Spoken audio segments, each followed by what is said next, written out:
नंदगांव में एक बाबा रहते थे। हमारे 84 कोस में नंदगांव है, वहां एक बाबा रहते थे।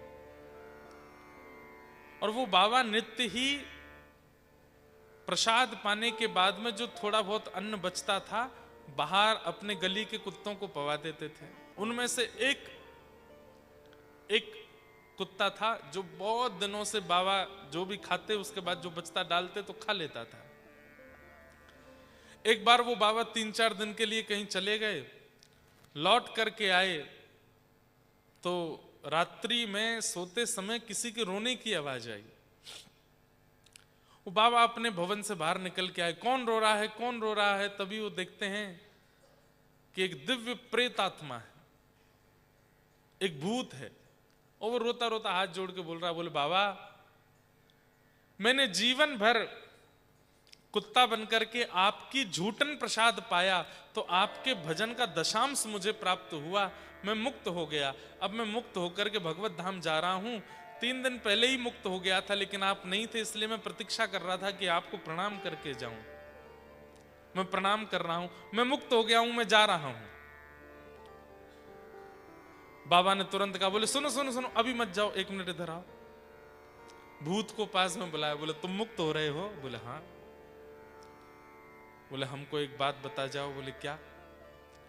तुम भूत प्रेतों को ये पता होता है कि भगवान कहां है, अभी प्रेजेंट में ठाकुर जी कहां एक्टिव हैं, ये तुमको पता होता है। हमको बता के जाओ ठाकुर जी कहां हैं। तब उस प्रेत ने कहा, अरे बाबा मैं कैसे बताऊं? बोले नहीं तुमको पता है, बता के जाओ।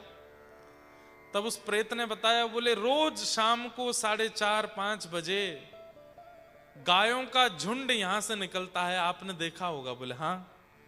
बोले उन्हीं गायों के झुंड में एक छोटा सा बालक चलते हुए, गैया हाँकते हुए जाता, वही ठाकुर जी हैं, पकड़ लेना। बाबा ने कहा तू मुक्त हो जा भैया, जा बैकुंठ जा, मैं देख के आऊं ठाकुर जी को। अगले दिन जैसे शाम को गायों का वो झुंड आया, बाबा तो तैयार बैठे थे। तभी पीछे गायों के झुंड में झांक करके उन्होंने देखा तो एक नन्हा सा बालक छोटी सी छड़ी लेके गायों को हाँकता हुआ जा रहा था।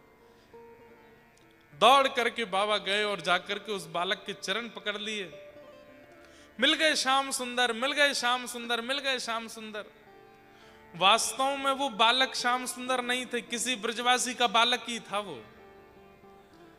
अब वो बालक बोले, बाबा मैं श्याम सुंदर ना हूं, मेरा नाम तो मोनू है, मेरा नाम तो ये है, मेरा नाम तो वो है। लेकिन बाबा ने चरण पकड़ लिया, अरे मुझे पता है, वो प्रेत बता के गया था तुम ही श्याम सुंदर हो। उस प्रेत ने बताया था कि गैयाओं के बीच में ही तुम चलते हो, तुम ही हो। अब छोटा बालक, उसको कोई वयोवृद्ध पकड़ ले तो वो रोएगा, और वो रोने लगा, अरे मेरी मैया कहां गई, मैया बचा, मैया बचा, देख बाबा ने मुझे पकड़ लिया। बाबा बोले, अब चाहे तुम जितना रो, सिर पटको, चाहे तुम रो रो करके पूरे नगर को इकट्ठा कर लो, मैं नहीं छोड़ने वाला, मैं तो अब आपके दर्शन करूंगा, आप ही श्याम सुंदर हो। इतना कस के बाबा ने पकड़ा और पकड़ पे रोने लगे, अरे ठाकुर जी आप क्यों चिल्ला रहे हो, मैं आपकी इतने दिन से भजन साधन कर रहा हूं, आज आपके चरणों में आया हूं तो दर्शन दे दो ना। बंधुओं, वो था तो एक ब्रजवासी का बालक ही, लेकिन बाबा की करुण पुकार ठाकुर जी को इतनी भा गई कि उस ब्रजवासी बालक में से ठाकुर जी प्रकट हो गए, और प्रकट होकर के रोते हुए बाबा को अपने हृदय से लगा लिया। हृदय से लगा के बोले, बाबा वास्तव में तो ये बालक किसी ब्रजवासी का है, ये मैं नहीं था, लेकिन आपने इतनी श्रद्धा से और इतने भाव से पुकारा कि मैं मिल गया।